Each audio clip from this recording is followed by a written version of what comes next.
Hello students, I am Professor Isha Mendiratta from LG Institute of Engineering and Technology.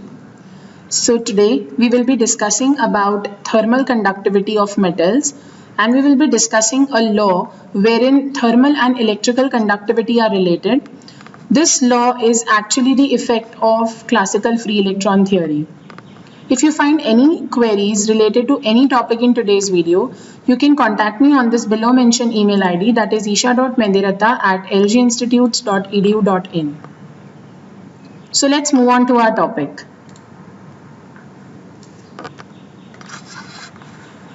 What do you mean by thermal conductivity?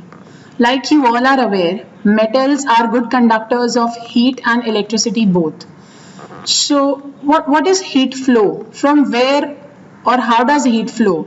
So heat is a parameter which always flows from a higher temperature to a lower temperature. Across any conductor, suppose you have a conductor, so per cross section area, whatever is the heat flow, that gives you the measure of conductivity. Thermal conductivity can be said how easily a conductor allows heat to flow through it. Suppose the heat flow is very easy or is very high, we say that it has a higher thermal conductivity. And thermal conductivity will increase with temperature. So rate of heat flow across a unit area per unit temperature gradient is called thermal conductivity. What do you mean by the word temperature gradient? Temperature gradient is known as drop of temperature. Now suppose in this diagram, I have two different surfaces where I have this surface as T2 and this surface as T1. So T2 is at a higher temperature as compared to T1. Here I have just tried to show the cross-sectional area as A material having thermal conductivity. So this is in between, you can see this is a material. So this is a surface having a temperature T2 which is more. So obviously because of this heat, the electrons, they gain kinetic energy and they try to move in this direction towards the lower temperature. So if I just measure across these 2 points, I say that when electron moves from T2 to T1, there is a decrease in temperature. So across these 2 points, whatever temperature has decreased per unit distance, we call that as temperature gradient. So it is the drop of temperature with respect to a certain distance.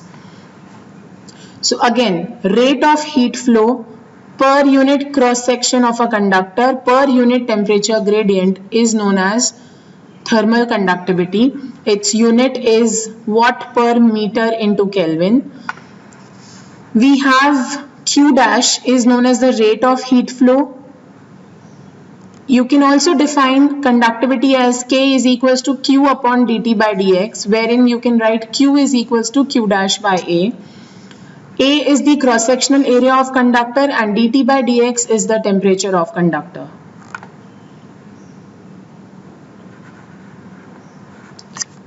Now let us derive the equation of thermal conductivity. So in this case, I have considered a metal, any conductor, wherein this surface A is at a temperature T and this surface B is at a temperature T minus dt. So I can say that temperature T is higher, or surface A is at a higher temperature as compared to surface B. This is what I have labeled as lambda. Now in this case, what is clear? You can clearly say that electrons will move from T to T minus dt because heat always flows from a higher to lower temperature. What will be the maximum distance? Now because of heat, electrons are going to collide. So maximum distance they travel because of the collisions, that is what is mean free path. That will be lambda because that is the distance we have taken. They cannot cross the conductor. So maximum lambda would be maximum mean free path would be lambda. Now in this case, if you consider a conductor, though the diagram I have shown is a two-dimensional figure, but actually just imagine the conductor to be a three-dimensional structure. So what all directions the electrons can flow? Electrons can move towards the positive y, negative y, positive x, positive z and negative z. So there are 6 possible ways where electrons can move, 6 possible directions. But in our case, we are only considering the electrons to move from surface A to B because A is higher than B. So I can say that in our case, electrons only 1/6 of the electrons travel from A to B, because there are 5 other possibilities where electrons can flow. So out of the total number of electrons, 1/6 is the number of electrons. So out of the total volume, 1/6 will be the number of electrons which will be moving from A to B. So I can write those electrons which move from surface A to B as 1/6 into NV, which is the total density. So this is the number of electrons moving from surface A to B. This is just a reference. Now let us proceed with our theory. So electrons, they conduct heat from surface A to B. There will be a collision. So what happens? The electrons which are closer to the surface A, they have a higher kinetic energy. Why do they have a higher kinetic energy? Because kinetic energy depends on temperature and A has a higher temperature. So due to collisions, electrons near A will lose their kinetic energy and electrons near B will gain their kinetic energy. And according to kinetic theory of gases, we know that kinetic energy, that is half mv square, is equals to 3/2 kBT.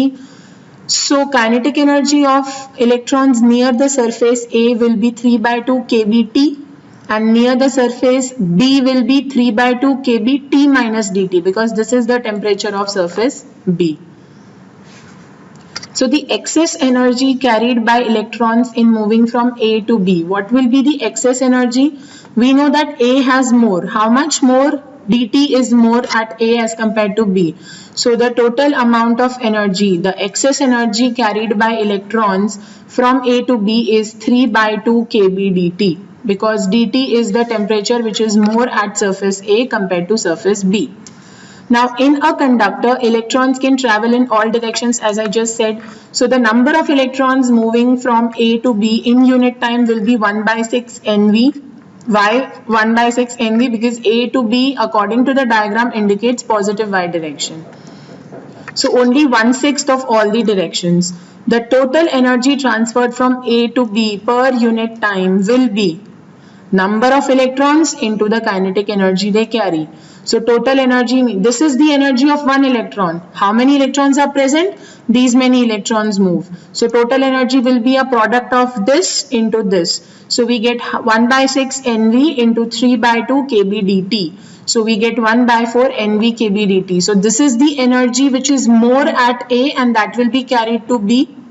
Similarly, this will be the energy wherein I have a negative sign. This is the energy which is deficient at B. Why? Because B is at a lower temperature. Again I repeat, A has this much energy more and B has a deficiency of this much energy. So this minus sign indicates the deficiency of energy. The rate of heat flow is the net energy transferred from A and B. So what will be per unit time, per area? What will be the net energy transferred? It will be 1/4 NV kB dt, that is at A, minus what is the energy at B? So it is already negative because of deficiency. So we have 1/4 NV kB dt. This is the energy which is excess at A, and this is the energy which is excess at B, and negative sign because we want to find the total energy transferred.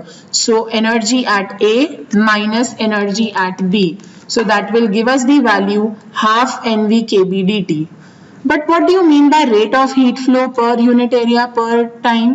If I want to find out thermal conductivity, I will have to define this rate of heat flow per area with respect to temperature gradient. Because we have already taken here per unit area, we write K is equals to Q upon dt by dx, where dx here indicates our mean free path. According to this diagram, we have taken mean free path as lambda. So we can substitute lambda in place of dx. So we substitute lambda in place of dx. So we get K is equals to half NV kB dt upon dt by lambda, where this lambda indicates the mean free path, which gives us the value of K, that is thermal conductivity, as half NV kB lambda. So this Kb again is Boltzmann constant. n half nv, this is the number of electrons crossing from one surface to another, and lambda is the mean free path. So value of k obtained by the above equation, it complies with the free electron theory and it is completely verified. So the final equation we derived is half nv kb lambda, unit is watt per meter Kelvin. Now let us define a term. Like we have electrical resistance, in case of conductors we have a term called thermal resistance also. What is thermal resistance? Like you say electrical resistance opposes the flow of electrons, this will oppose the flow of heat. So it is defined as temperature drop per unit heat flow. How much temperature decreases or drops per unit flow, per unit heat flow is what is thermal resistance. So in terms of thermal conductivity, like we define electrical resistance as R is equals to L upon sigma A. Similarly, we denote RT, thermal resistance, as RT. So we can write thermal resistance RT is equals to L upon Ka. So here we have substituted RT instead of R and we have substituted K instead of sigma. So this equation gives us the value of thermal resistance. Its unit is Kelvin per watt. We have this unit watt per meter Kelvin, we have meter square and meter. So meter gets cancelled and we are left with Kelvin per watt. Here L is known as the length of the conductor, A is known as the cross-sectional area of the conductor and K is known as the thermal conductivity. Now let us move on to the next important topic, that is Weidmann-Franz law. We had discussed this term in the earlier video wherein we discussed the success points of the classical free electron theory. So what does this Weidmann-Franz law states? Now this is a law which relates thermal and electrical conductivities of metals. So this law states that the ratio of thermal conductivity to electrical conductivity is proportional to temperature. So there is a direct relation according to Weidmann-Franz law.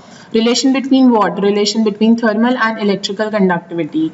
So we get K upon sigma, that is thermal upon electrical conductivity, is proportional to temperature, which gives us the value of K upon sigma is equals to LT,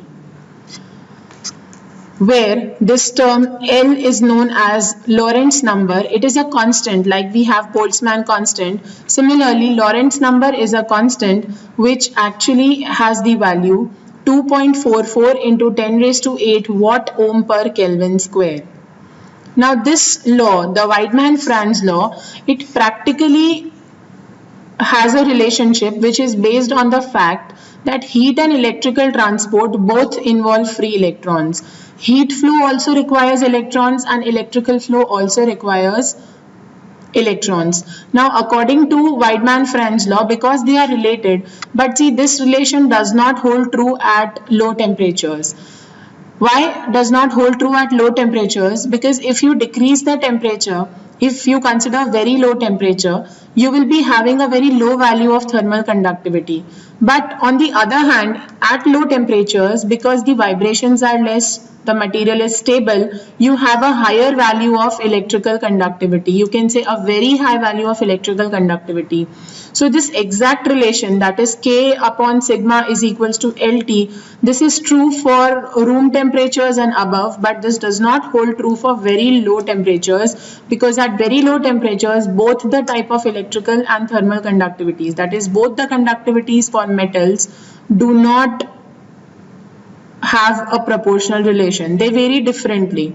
At very low temperatures, thermal conductivity will be less, but electrical conductivity will be very high. So they are not proportional at very low temperatures. This was all about Weidmann-Franz law. So today we have discussed what is thermal conductivity. We have derived the equation of thermal conductivity, that is K is equals to half NV kb lambda. We have understood what is thermal resistance.